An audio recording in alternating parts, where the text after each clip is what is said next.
The Adventure of the Three Students. It was in the year 95 that a combination of events, into which I need not enter, caused Mr. Sherlock Holmes and myself to spend some weeks in one of our great university towns, and it was during this time that the small but instructive adventure which I am about to relate befell us.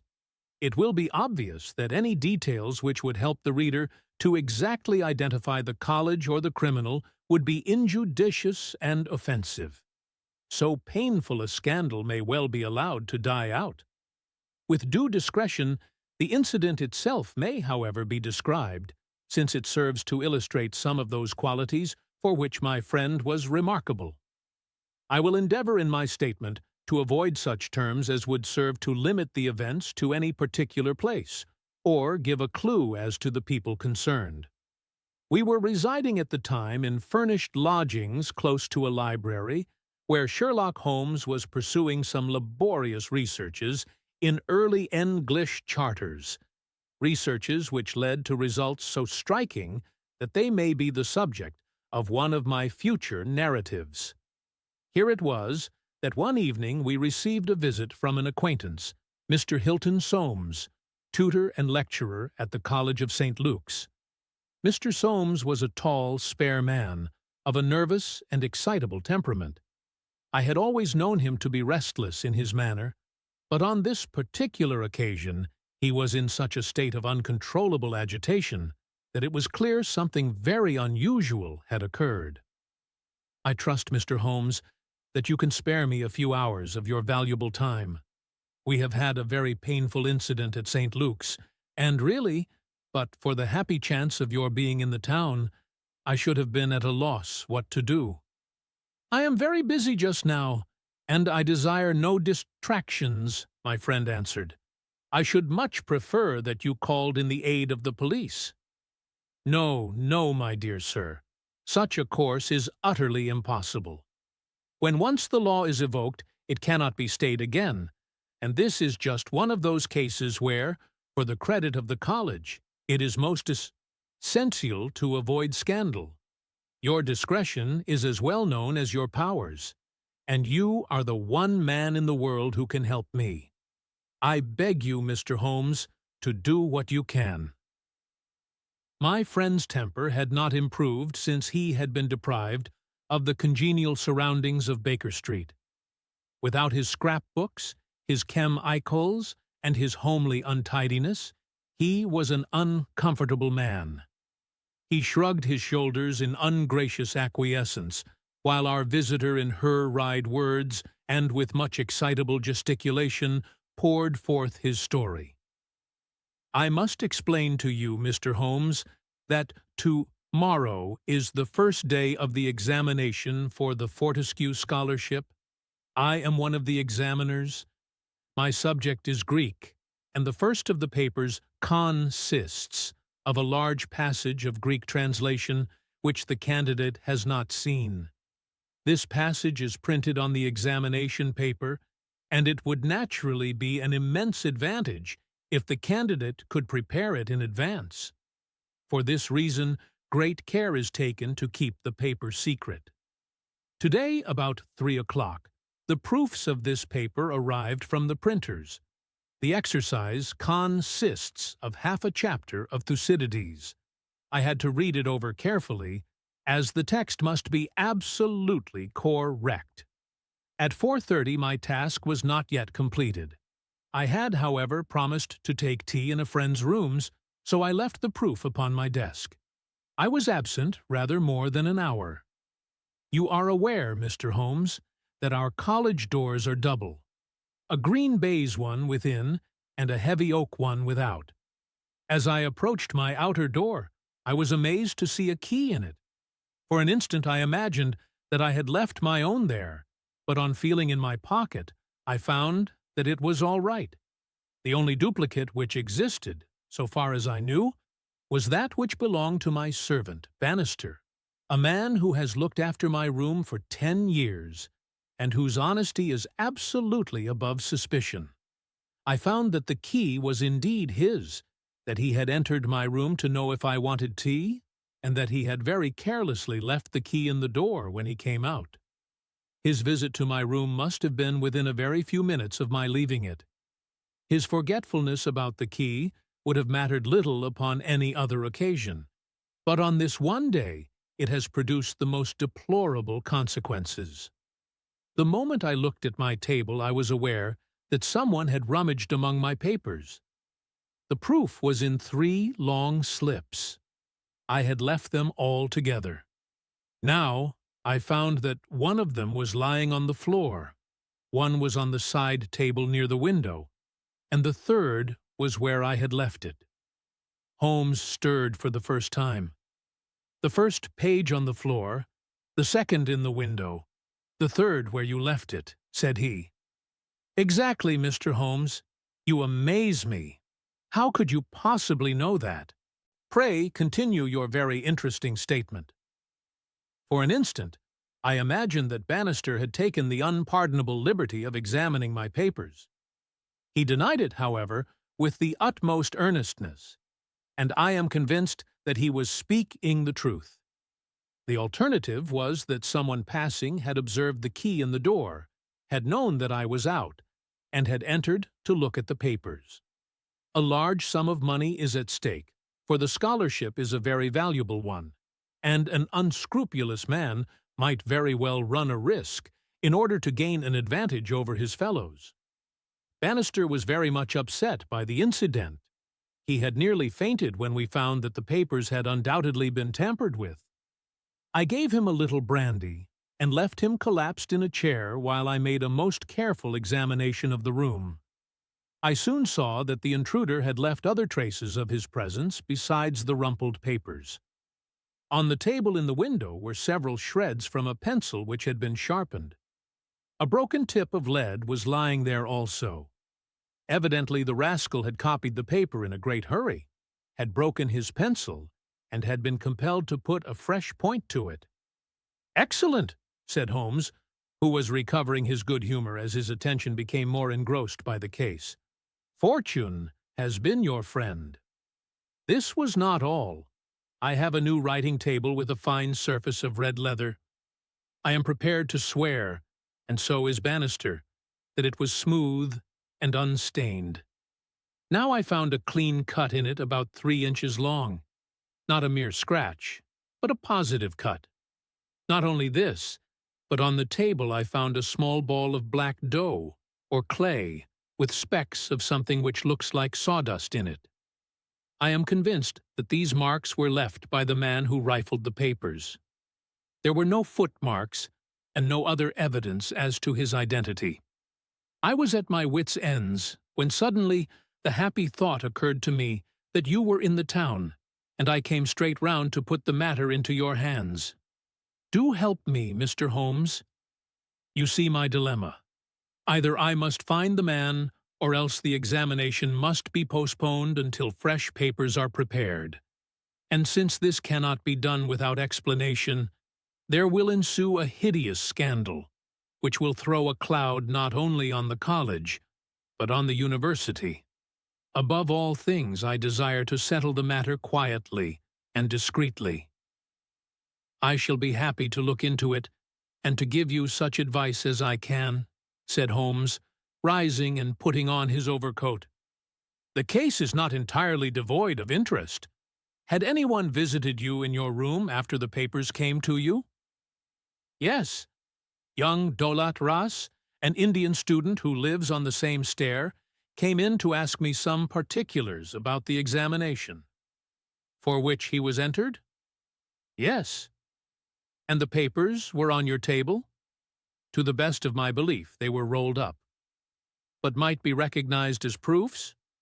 Possibly. No one else in your room? No. Did anyone know that these proofs would be there? No one save the printer. Did this man Bannister know?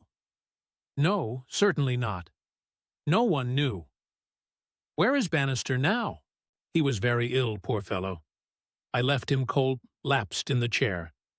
I was in such a hurry to come to you. You left your door open? I locked up the papers first. Then it amounts to this, Mr. Soames. that unless the Indian student recognized the roll as being proofs, the man who tampered with them came upon them accidentally, without knowing that they were there. So it seems to me. Holmes gave an enigmatic smile. Well, said he, let us go round. Not one of your cases, Watson. Mental, not physical. All right, come if you want to. Now, Mr. Soames, at your disposal. The sitting room of our client opened by a long, low, latticed window onto the ancient, lichen-tinted court of the old college. A Gothic arched door led to a worn stone staircase. On the ground floor was the tutor's room. Above were 3 students, one on each story. It was already twilight when we reached the scene of our problem. Holmes halted and looked earnestly at the window. Then he approached it, and, standing on tiptoe with his neck craned, he looked into the room. He must have entered through the door. There is no opening except the one pane, said our learned guide. Dear me, said Holmes, and he smiled in a singular way as he glanced at our companion. Well, if there is nothing to be learned here, we had best go inside. The lecturer unlocked the outer door and ushered us into his room. We stood at the entrance while Holmes made an examination of the carpet. I am afraid there are no signs here, said he. One could hardly hope for any upon so dry a day. Your servant seems to have quite recovered. You left him in a chair, you say. Which chair? By the window there. I see. Near this little table. You can come in now. I have finished with the carpet. Let us take the little table first. Of course, what has happened is very clear. The man entered and took the papers, sheet by sheet, from the central table. He carried them over to the window table because from there he could see if you came across the courtyard, and so could effect an escape. As a matter of fact, he could not, said Soames, for I entered by the side door. Ah, that's good. Well, anyhow, that was in his mind. Let me see the 3 strips. No finger impressions. No. Well, he carried over this one first, and he copied it. How long would it take him to do that, using every possible contraction? A quarter of an hour, not less. Then he tossed it down and seized the next. He was in the midst of that when your return caused him to make a very hurried retreat. Very hurried, since he had not time to replace the papers which would tell you that he had been there. You were not aware of any hurrying feet on the stair as you entered the outer door? No, I can't say I was. Well, he wrote so furiously that he broke his pencil, and had, as you observe, to sharpen it again. This is of interest, Watson. The pencil was not an ordinary one. It was above the usual size, with a soft lead. The outer color was dark blue. The maker's name was printed in silver lettering, and the piece remaining is only about 1.5 inches long. Look for such a pencil, Mr. Soames, and you have got your man.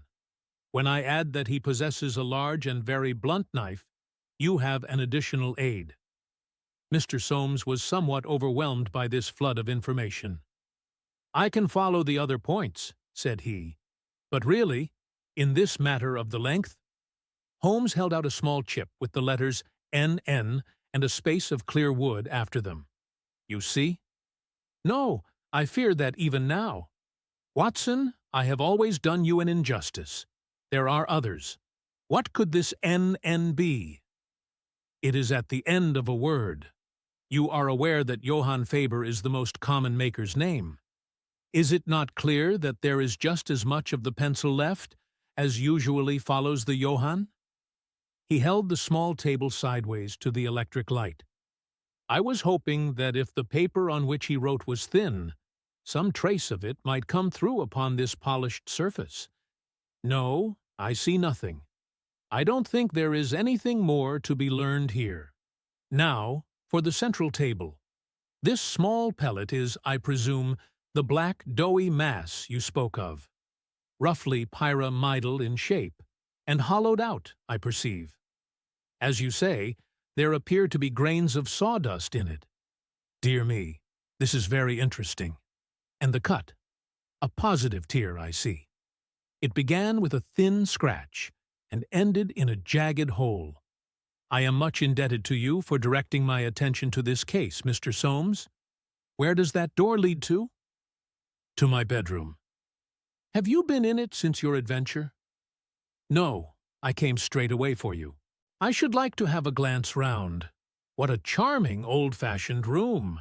Perhaps you will kindly wait a minute until I have examined the floor. No, I see nothing. What about this curtain? You hang your clothes behind it. If anyone were forced to conceal himself in this room, he must do it there, since the bed is too low and the wardrobe too shallow. No one there, I suppose. As Holmes drew the curtain, I was aware from some little rigidity and alertness of his attitude that he was prepared for an emergency. As a matter of fact, the drawn curtain disclosed nothing but 3 or 4 suits of clothes hanging from a line of pegs. Holmes turned away and stooped suddenly to the floor. "Hello! What's this?" said he. It was a small pyramid of black, putty-like stuff, exactly like the one upon the table of the study. Holmes held it out on his open palm in the glare of the electric light. "Your visitor seems to have left traces in your bedroom as well as in your sitting room, Mr. Soames. What could he have wanted there? I think it is clear enough. You came back by an unexpected way, and so he had no warning until you were at the very door. What could he do? He caught up everything which would betray him, and he rushed into your bedroom to conceal himself. Good gracious, Mr. Holmes, do you mean to tell me that all the time I was talking to Bannister in this room, we had the man prisoner, if we had only known it? So I read it? Surely there is another alternative, Mr. Holmes. I don't know whether you observed my bedroom window? Lattice-paned, lead framework, 3 separate windows, one swinging on hinge and large enough to admit a man. Exactly. And it looks out on an angle of the courtyard so as to be partly invisible. The man might have effected his entrance there, left traces as he passed through the bedroom, and finally, finding the door open, have escaped that way. Holmes shook his head impatiently. Let us be practical, said he. I understand you to say that there are 3 students who use this stair and are in the habit of passing your door. Yes, there are. And they are all in for this examination. Yes. Have you any reason to suspect any one of them more than the others? Soames hesitated. It is a very delicate question, said he. One hardly likes to throw suspicion where there are no proofs. Let us hear the suspicions. I will look after the proofs. I will tell you, then, in a few words, the character of the 3 men who inhabit these rooms. The lower of the 3 is Gilchrist, a fine scholar and athlete, plays in the rugby team and the cricket team for the college, and got his blue for the hurdles and the long jump. He is a fine, manly fellow. His father was the notorious Sir Jabez Gilchrist, who ruined himself on the turf. My scholar has been left very poor, but he is hard-working and industrious. He will do well. The 2nd floor is inhabited by Daulat Ras, the Indian. He is a quiet, inscrutable fellow, as most of those Indians are. He is well up in his work, though his Greek is his weak subject.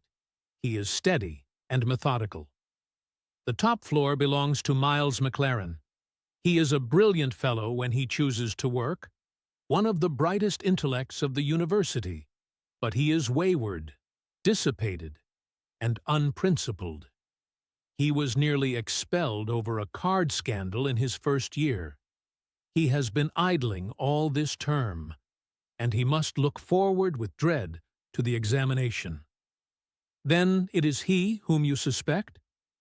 I dare not go so far as that, but of the 3 he is perhaps the least unlikely.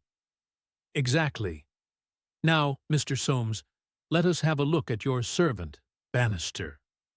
He was a little, white-faced, clean-shaven, grizzly-haired fellow of 50. He was still suffering from this sudden disturbance of the quiet routine of his life.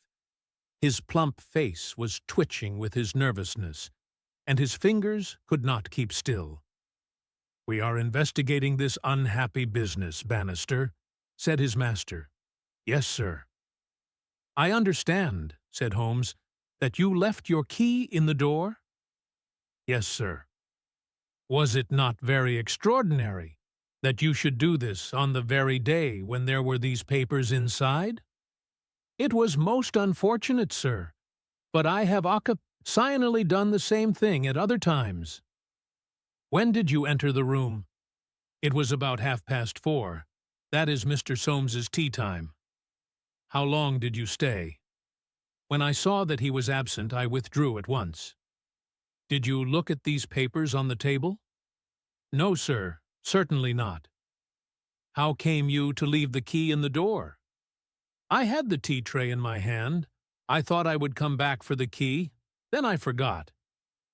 "Has the outer door a spring lock?" "No, sir." "Then it was open all the time?"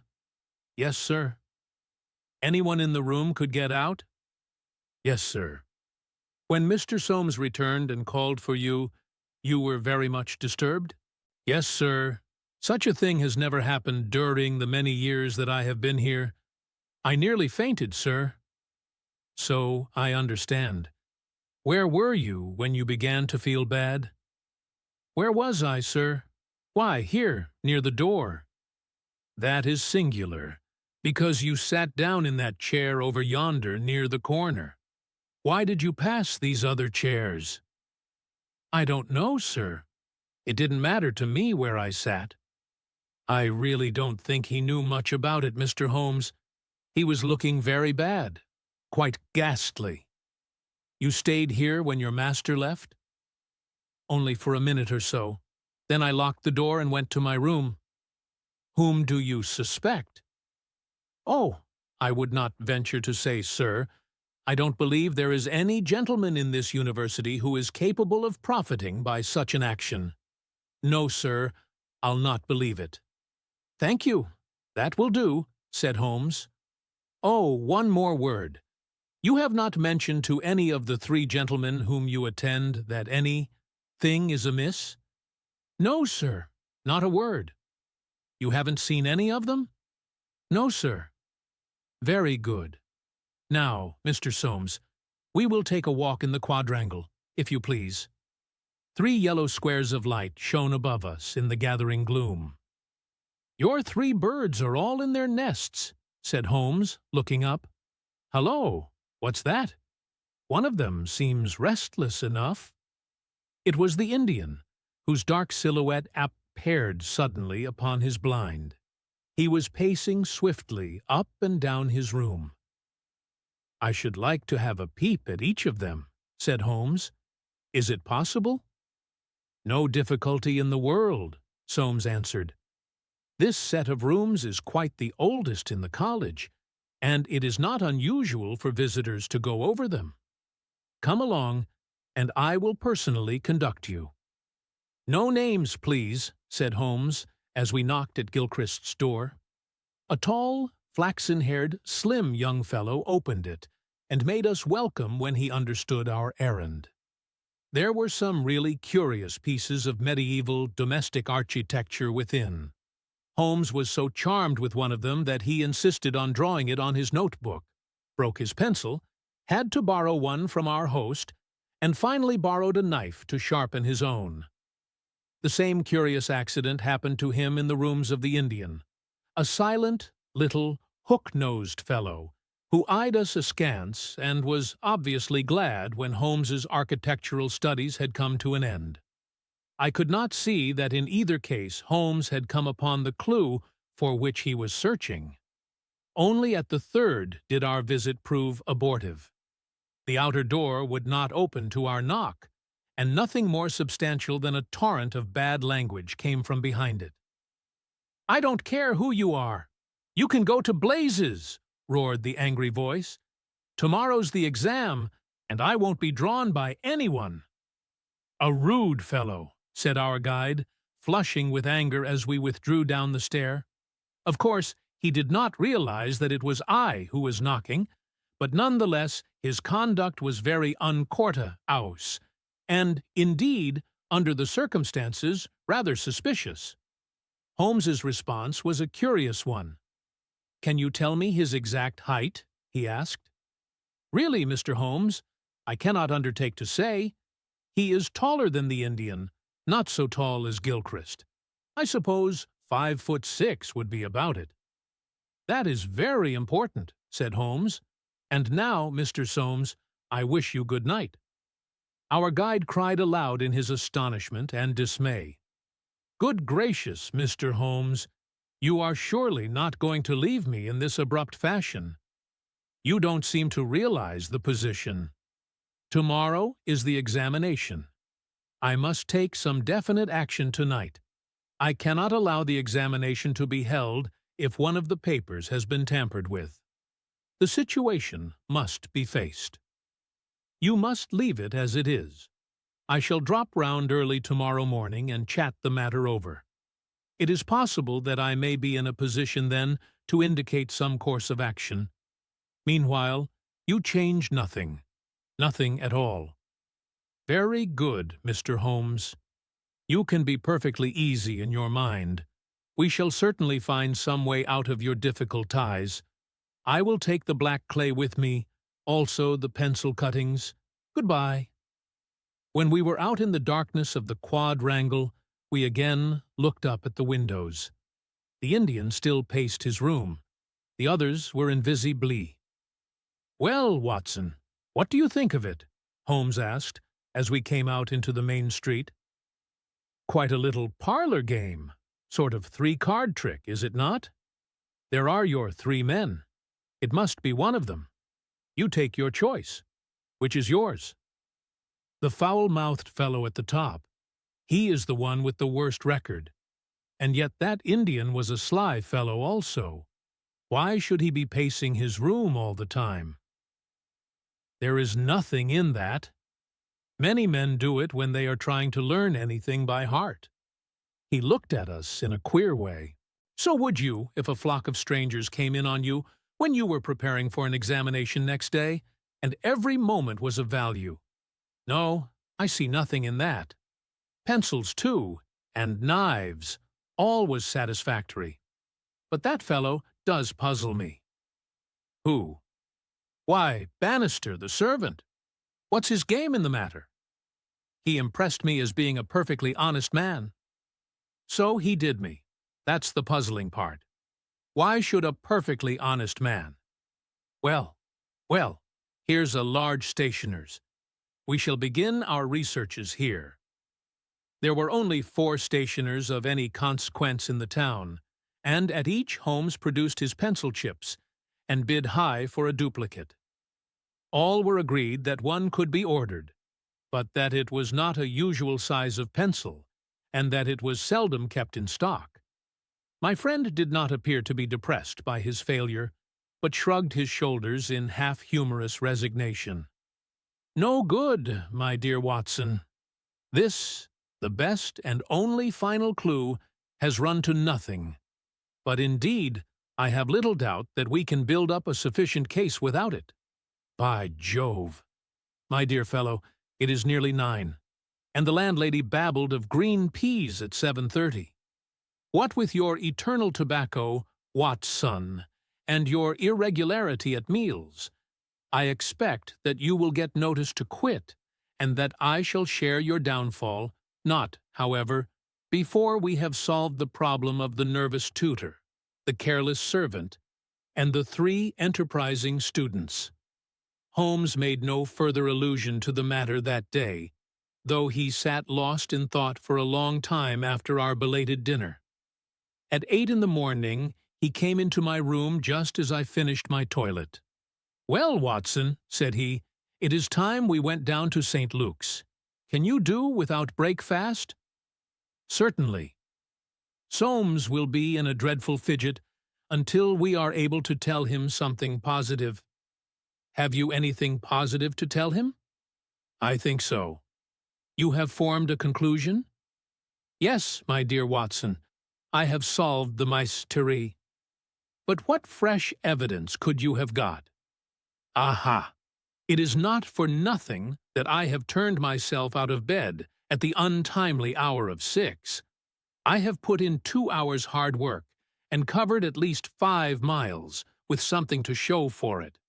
Look at that. He held out his hand. On the palm were 3 little pyramids of black, doughy clay. Why, Holmes, you had only 2 yesterday.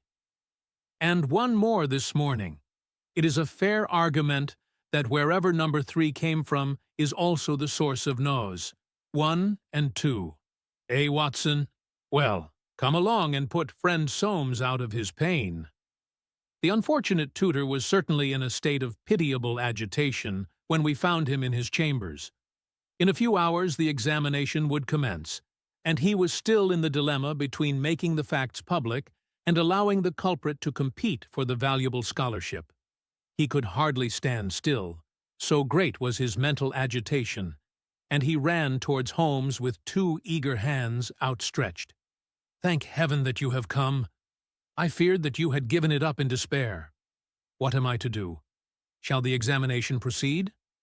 Yes, let it proceed by all means. But this rascal? He shall not compete. You know him? I think so. If this matter is not to become public, we must give ourselves certain powers, and resolve ourselves into a small private court-martial. You there, if you please, Soames. Watson, you here. I'll take the armchair in the middle. I think that we are now sufficiently imposing to strike terror into a guilty breast. Kindly ring the bell. Bannister entered and shrunk back in evident surprise and fear at our judicial appearance. You will kindly close the door, said Holmes. Now, Bannister, will you please tell us the truth about yesterday's incident? The man turned white to the roots of his hair. I have told you everything, sir. Nothing to add? Nothing at all, sir. Well, then, I must make some suggestions to you. When you sat down on that chair yesterday, did you do so in order to conceal some object which would have shown who had been in the room? Bannister's face was ghastly. No, sir, certainly not. It is only a suggestion, said Holmes suavely. I frankly admit that I am unable to prove it, but it seems probable enough, since the moment that Mr. Soames's back was turned, you released the man who was hiding in that bedroom. Bannister licked his dry lips. There was no man, sir. Ah, that's a pity, Bannister. Up to now you may have spoken the truth, but now I know that you have lied. The man's face set in sullen defiance. There was no man, sir. Come, Bannister. No, sir, there was no one. In that case, you can give us no further information. Would you please remain in the room? Stand over there near the bedroom door. Now, Soames, I am going to ask you to have the great kindness to go up to the room of young Gilchrist, and to ask him to step down into yours. An instant later, the tutor returned, bringing with him the student. He was a fine figure of a man, tall, lithe, and agile, with a springy step and a pleasant, open face. His troubled blue eyes glanced at each of us, and finally rested with an express scion of blank dismay upon Bannister in the farther corner. Just close the door, said Holmes. Now, Mr. Gilchrist, we are all quite alone here, and no one need ever know one word of what passes between us. We can be perfectly frank with each other. We want to know, Mr. Gilchrist, how you, an honorable man, ever came to commit such an action as that of yesterday? The unfortunate young man staggered back and cast a look full of horror and reproach at Bannister. No, Mr. Gilchrist, sir. I never said a word.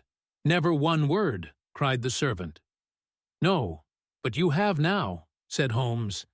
Now, sir, you must see that after Bannister's words your position is hopeless, and that your only chance lies in a frank confession."